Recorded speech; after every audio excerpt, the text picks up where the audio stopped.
Hi there and welcome back to this channel if you have been here before, or welcome if you are new. I'm Shandor and I'm here to talk about my first-hand experience with eating disorders and basically about anything else that's even remotely related to the topic. Quick disclaimer, I'm not a medical professional or a therapist. I'm only doing this because I believe that there is value in sharing your own experiences. And I also have a lot of opinions.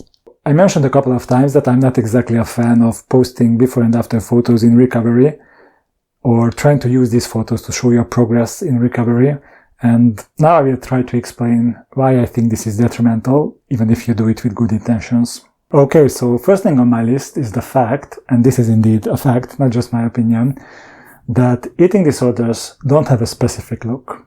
Consequently, you can't tell if someone has an eating disorder just by looking at them. And just because you no longer look how, for example, a person with anorexia is supposed to look, at least according to the stereotype that is perpetuated by the media, that doesn't mean that you no longer have an eating disorder. In fact, only a small percentage of anorexia sufferers look emaciated. In most cases, you wouldn't be able to tell if someone is suffering from anorexia or suffering from any other type of eating disorder, because anorexia is not the only eating disorder out there. I know that we are highly visual creatures and we like to make sense of the world by looking at it, but focusing on the visual aspect of recovery or on the visual representation of eating disorders only reinforces the notion that these are physical illnesses, which they are not. We are talking about mental illnesses that, at least in some cases, will cause visible physical symptoms, but just because the physical symptoms are visible to you, you can't possibly gauge how serious is the mental struggle that caused those visible symptoms. The next thing is weight restoration, which indeed can be an essential step in recovery, because when your body is in starvation mode, your brain gets hijacked, and that will cause a lot of distortion in your thinking. Getting to a healthy weight and properly nourishing your body can mitigate some of that distortion, but not all of it. By posting these pictures, you are kind of sending the message that the end goal of recovery is weight restoration, which is not. You will still need to fix whatever is going on up here. For example, you may need to learn how to feel and regulate your feelings, or you will have to weed out those cognitive distortions I mentioned. You will definitely have to develop some healthier coping mechanisms, so you won't have to go back to your eating disorder when life gets tough. You will probably need to massively improve your body image. And actually, this list can go on depending on what were the contributing factors to your eating disorder. Painting this false picture of recovery and implying that it's just about putting on some weight will set false expectations for others. And those false expectations will get them into trouble once they get to a healthy weight. Let me try to explain why. So in this weight normalization stage of recovery, you will likely feel very vulnerable. People with eating disorders try to control their bodies and their food intake. In order to get to a healthier weight, that control has to go. You will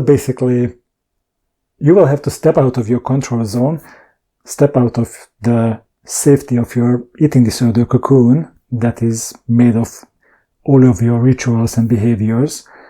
And once you have stepped out of that safety, you will land in a body that is very different from the one that we are used to. Just think about it for a minute. How will that make you feel? I, for one, wanted to crawl out of my fucking skin. Do you think you would be comfortable in your body if you gained weight? Because I think a much more likely scenario would be you would hate your body, hate it even more than you hated it before.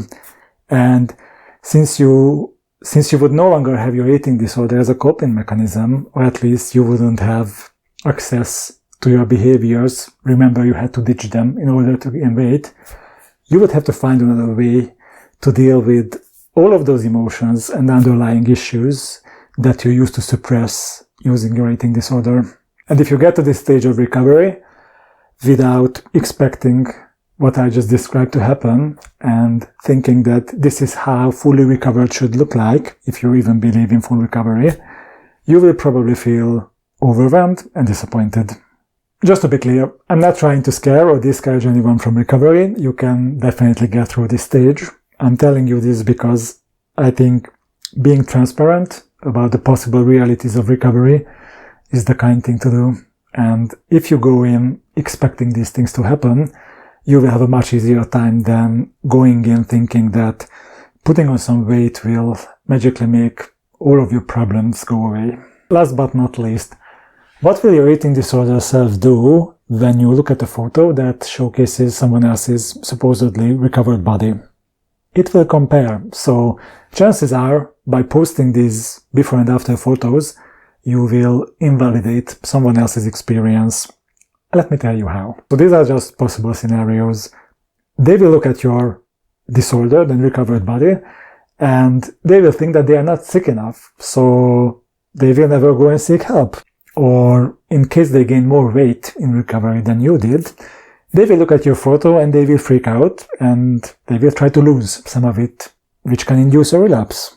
Maybe they will think that your recovered body is more athletic than theirs, and that will make them feel that their recovered body is simply not good enough, or somehow they did recovery wrong because apparently, here's the proof, they landed in a body that is less desirable or acceptable by society. Instead of posting these before and after photos, if we want to show our progress in recovery, we should focus on, for example, how our lives has improved. We should talk about all the things that we can do now as recovered people, things that we couldn't do while we had eating disorders. So this won't be popular with a lot of people, but focusing too much on looks in recovery doesn't make any sense to me anyway, because part of recovery is supposed to be learning how to separate your own worth from your looks, learning how not to put too much value in appearances. And if you still try to base your worth on your looks and still try to show something about yourself through your looks, that tells me that you haven't done that part of the work. Okay, that's it for today. Even though I'm willing to die and then dry on this hill, let me know what you think about this in the comments. Subscribe to the channel if you plan to come back. And I hope you will have a great day, or at least a reasonable one if you are going through something difficult.